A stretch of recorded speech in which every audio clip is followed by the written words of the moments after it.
The university's more than 200 buildings and thousands of acres of campus grounds require careful maintenance, utilities care, and landscaping. New construction and renovations need strategic planning and forward thinking to anticipate the needs of students, faculty, and the local community. And joining us now on Notre Dame Day is the person who leads all of these efforts and more, Vice President for Facilities Design and Operations and University Architect Doug Marsh. First of all, Doug, thank you so much for joining us here on Notre Dame Day. Well, it's great to be with you tonight. Yeah, and I mentioned just a few of the major areas that kind of fall under your job responsibilities. Let's start by talking about some of the guiding principles of your team. Well, first, it's a proud moment for me to represent my nearly 170 colleagues that are the true stewards of campus. We're responsible for kind of a cradle-to-grave operation, planning, design, construction, maintenance, utilities, landscape, all the space data, and even international facilities, and they work tirelessly to keep Notre Dame and this beautiful campus to what everybody expects, just an extraordinary place. Yeah, and so let's get into the good stuff here. Let's talk about some of the big projects happening on campus right now. Seems like we're always got something going on, doesn't it? Yeah. Yeah, so we're just in the final stages of completing our second major research building, McCourtney Hall Building Number 2 on the east side of campus, combined with the first building. We're going to give our researchers who are studying solutions to the biggest problems that our world faces 450,000 square feet of Class A, world-class lab space. And so that project will open up in January. Yet this fall, before school starts, will be another residence hall on the East Quad, a new men's residence hall. So those are the two major projects that are finishing up soon, but we've just recently started a new geothermal well facility. It is a building attached on the north end of the Joyce Center, facing Jordan Hall of Science, and it will be a mainly glass building where you'll see the processing and the extraordinary equipment to take the use of the Earth's temperature and put it to good use on campus here in heating and cooling our buildings. A lot of people are excited about that as well, and I know, a lot of things that come top of mind with the university is what it's doing in the community. So our relationship with the South Bend community. Can you maybe talk a little bit about some of the projects that are currently going on?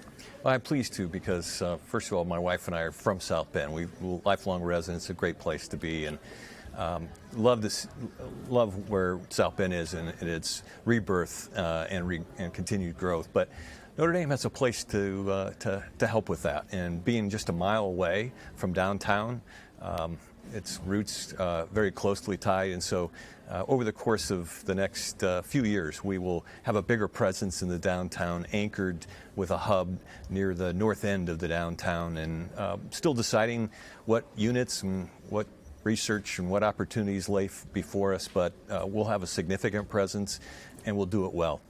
Absolutely, and you can definitely feel that this really is a priority for the university, is really investing in this community. Absolutely. It's been often said, Notre Dame cannot achieve its goals without a strong South Bend, and vice versa. South Bend can't continue to grow and prosper if Notre Dame doesn't as well. So we are so inextricably linked and blessing. We have incredible relationships with the city officials as well as all the folks in the city. We're on a great path. And I have a question. I know, a lot of people have, I'm sure, all sorts of questions for you, whether it's students, faculty, staff. What is typically the number one question that they ask you? What's my favorite building on campus?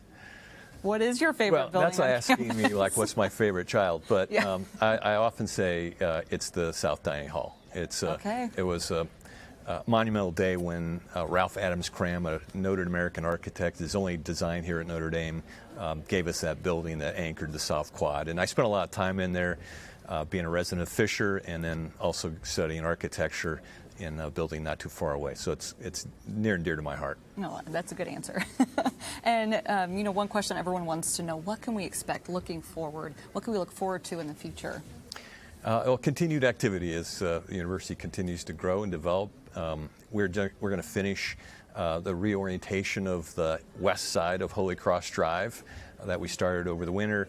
That's going to allow us to embark on our continued evolvement of our residence life commitment. And so Fisher and Pangborn will come down after great years of service, decades and decades of service. As I said before, Fisher was my hall. and then they'll be replaced by 2 new halls on the South Quad, a new women's hall built over the next couple of years. And of course, we just announced and had a groundbreaking for on Saturday a new football operations center. So that's Jack and Kathy Smith Family Hall. That will change the course of Notre Dame football forever. Yeah, absolutely. I think a lot of people excited about that and following the news. So anything else you want to mention about what's next and what we should all get excited for on campus? Well, I think we just continue to steward the place, and that that's my favorite time of the year here at Notre Dame, because everything is out in bloom and the flowers and the trees are just coming out. And it's so beautiful. It'll be a wonderful summer, and we look forward to inviting our students back in the fall and all the fans as well. Yeah. A lot to look forward to, and a lot of this is because of you and your team, Doug. So thank you for all the work that you do, and of course, thank you for joining us here on Notre Dame Day.